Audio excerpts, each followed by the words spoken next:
Assalamualaikum warahmatullahi wabarakatuh. Saya Siti Julia, NIM 04. Di sini saya akan memaparkan tugas TPS saya, inovasi pembelajaran.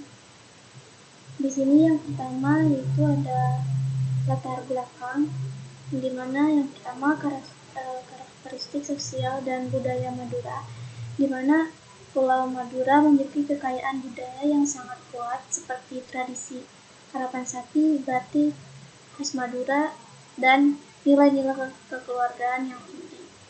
Namun, nilai-nilai ini juga biasanya menjadi tantangan dalam pembelajaran jika tidak diintegrasikan secara tepat. Oleh karena itu, pendekatan pembelajaran yang relevan dengan budaya lokal menjadi penting agar siswa merasa lebih dekat dengan materi. Yang kedua yaitu ada keterbatasan akses teknologi dan sumber daya. Tidak semua wilayah di Madura memiliki akses internet yang memadai atau perangkat digital seperti laptop. Banyak sekolah masih bergantung pada metode konvensional. Keterbatasan ini perlu diatasi dengan metode yang fleksibel dan tidak bergantung penuh pada teknologi tinggi. Lalu yang ketiga, perlunya inovasi dalam pembelajaran. Sistem pembelajaran yang kaku dan satu arah tidak lagi efektif. Dibutuhkan metode yang mendorong siswa aktif berpikir, bertindak, dan berkolaborasi. Inovasi dibutuhkan untuk menciptakan suasana belajar yang lebih menarik dan bermakna. Lalu yang keempat, ada keterampilan abad 21 sebagai fokus. Dunia kerja dan kehidupan abad 21 menuntut generasi muda untuk memiliki soft skill seperti berpikir kritis, berkolaborasi, dan menggunakan teknologi. Pembelajaran di Madura pun harus diarahkan untuk mempersiapkan siswa menghadapi tantangan global ini.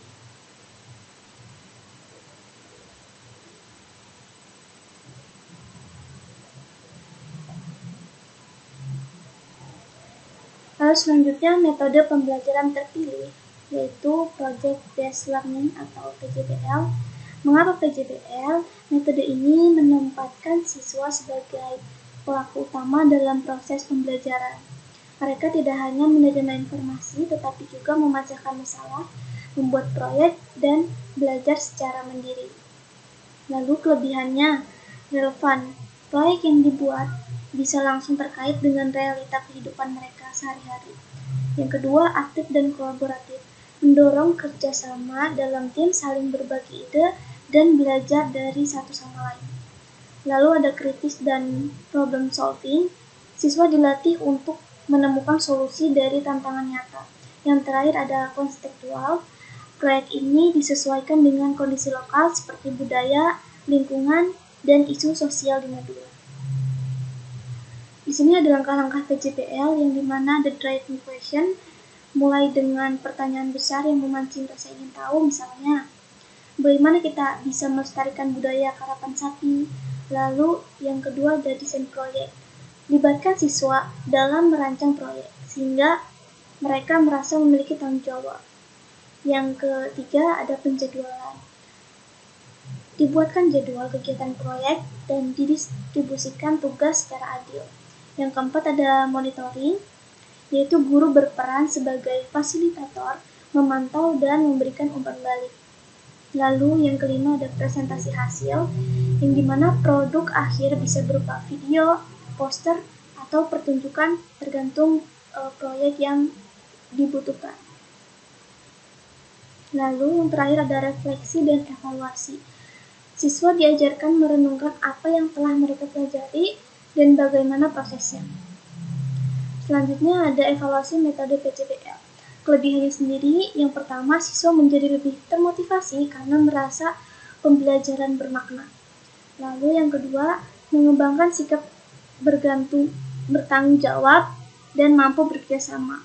Lalu yang terakhir ada meningkatkan keterampilan komunikasi saat presentasi dan kerja tim. Kekurangannya sendiri yaitu ada perlu waktu lebih banyak dari pembelajaran biasa, lalu tidak semua guru memiliki pengalaman atau pelatihan dalam menerapkan PJBL.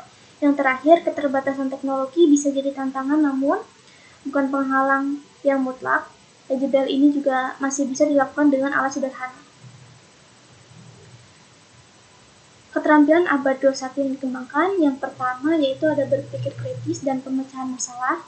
Siswa belajar menilai situasi, menganalisis data, dan menemukan solusi dari tantangan. Yang kedua ada kreativitas dan inovasi.